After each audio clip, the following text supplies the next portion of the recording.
Hey, Hugh Taylor here, coming to you from my messy home office with another video. I haven't made one in a while, but I missed you all, so here I am. And if you like what you see, please hit subscribe and comment. We'd love to hear from you. Today's video is on a topic, like many topics that I covered, that it comes up a lot in dialogues with potential customers. And after I've had the same conversation a bunch of times, I start to think maybe it's time to make a video that will go into some depth and offer an explanation that I can share with other people. And this is press release and PR tips for coaches and speakers. You know who you are. It's a cool career.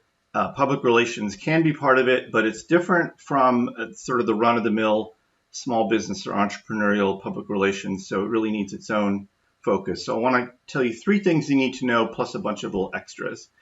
And to start off with, I'm a big fan of the satirical website, The Onion. And The Onion, because it's a parody of journalism and it's written by former reporters who got tired of being reporters. It's very funny, but it also offers some very useful insights into the way reporters think. And there's a classic Onion magazine cover of their fake weekend magazine, Weekender, which I've shown here on the right. And it says, "I almost died, one mother's unbelievably long and tedious story." And it's a spoof on these kind of survival stories, which are often the basis for a lot of coaching and speaking careers. So what I'm trying to show you here, and I do not mean to be negative, I'm just trying to show you something that's reality in media relations for people in the coaching and speaking fields, is that reporters are often, cynical and jaded and really not interested in hearing about your amazing story. And the subtitle, maybe a little hard to read here, the extra article in the quote-unquote magazine is inside 30 young people who have given up before age 30, which is a spoof on the sort of, 30 people under 30 years old kind of stories. So my general comment before we even get started is coaches and speakers can get media attention. You can get media attention, but it's not easy. Okay, it's not standard. Reporters are skeptical of coaches. This is my experience. Now, again, you may have a different experience with another public relations person. My experience is that reporters really do not want to hear from coaches, with some exceptions, which we'll talk about. And for speakers, one thing I want to emphasize, being a speaker has a lot to do with creating a special moment in the room where you're speaking so that you can, sell books in the back of the room or get people to sign up for other workshops. And kind of the room where you're speaking is kind of, where the magic happens, so to speak.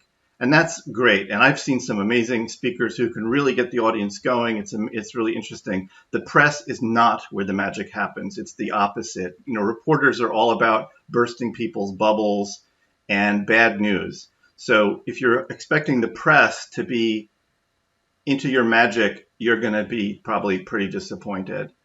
Now, so 3 just tips which we can talk about. One is focus on credentials. That's really important. Reporters are interested in credentials. Find an incredible hook. Hooks are really important for getting attention from the media when you're a coach.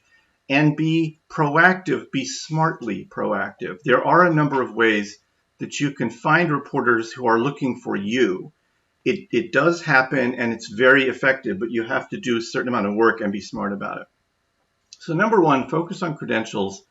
Reporters respond to credentials, and meaning that if you're a psychologist or a doctor, or if you have some, or a PhD, if you have some credential, official credential, that is very helpful to reporters. They tend to respond to that more. If you say, I'm a coach, they look at coaches often as people who have fake credentials.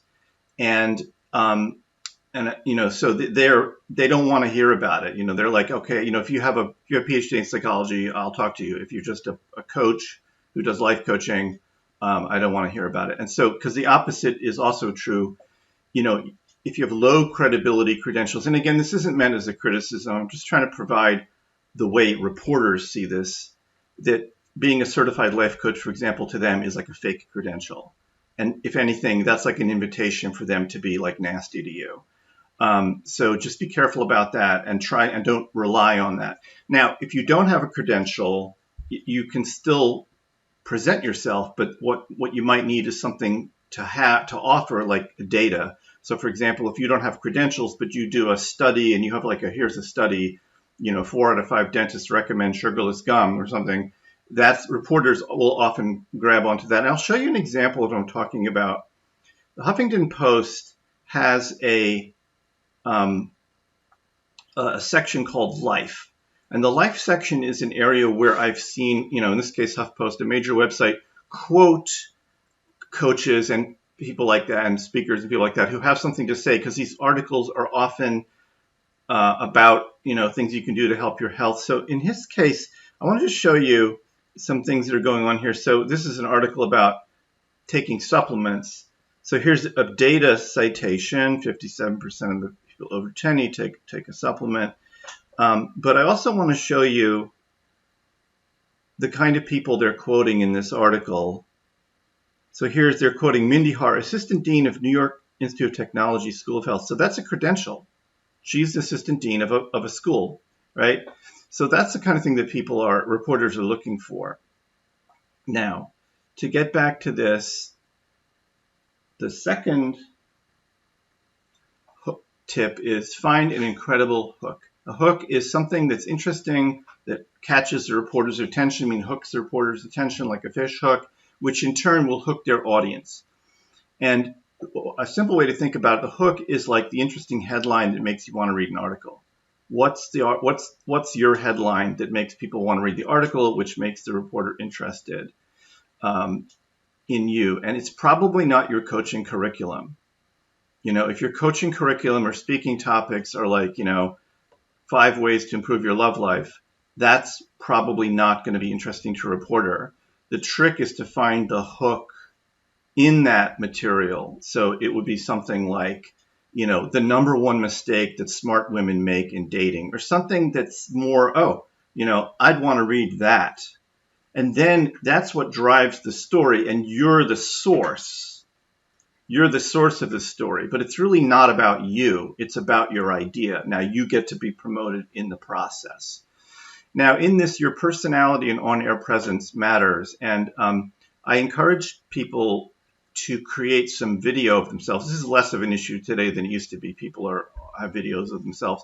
But if you want to be booked on radio and TV, show reporters and radio and TV producers what you look like, what you sound like, show that you can be an interesting guest. So that kind of goes together, because if you have an interesting hook, but you're really boring, then they're not going to book you. And find out what the reporter's audience wants and needs. And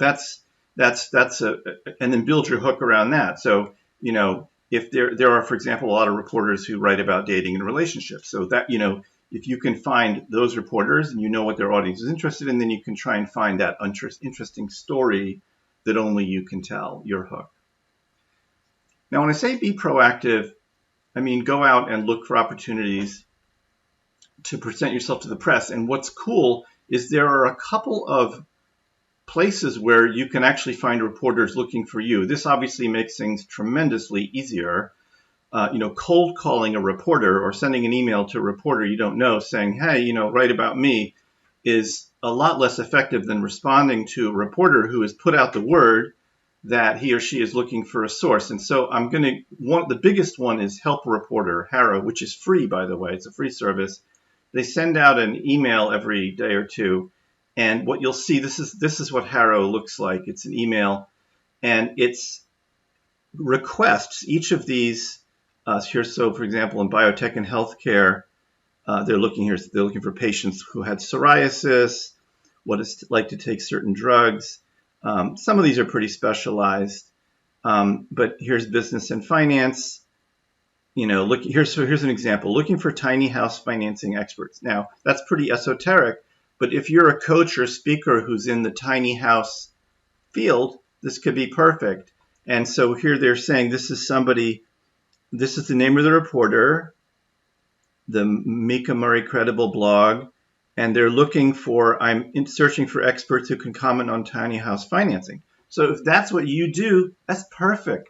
You can reach out to this person. They usually do it very quickly. There's a sort of deadline. You know, you can be right at the front of the line to be considered for the article. So that's really helpful.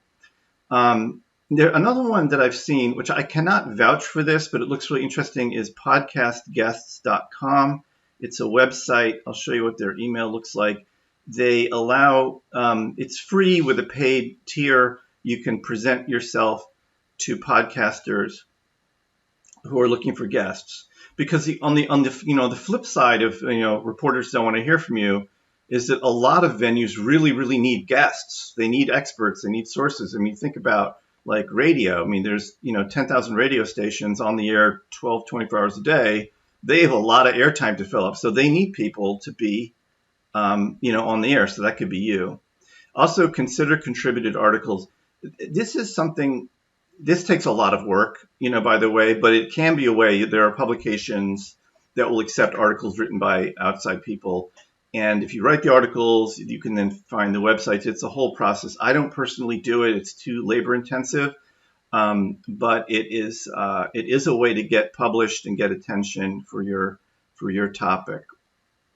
Some general success strategies I'd recommend is have a regular cadence of PR, like, for example, a press release every quarter. Have some news that you come out with.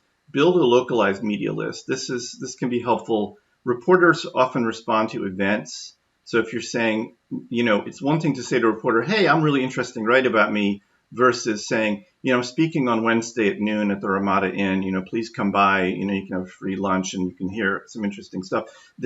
Inviting local reporters to an event could be an effective strategy. I'd recommend building an online press kit. I have a link to a video about that below.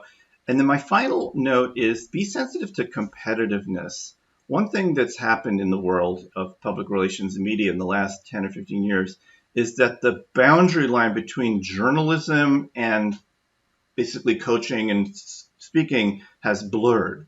So a reporter if you have a podcast or a blog, a reporter might look at you as a competitor. Like the reporter wants people to go to his column or podcast or blog. He doesn't want to promote your podcast and blog.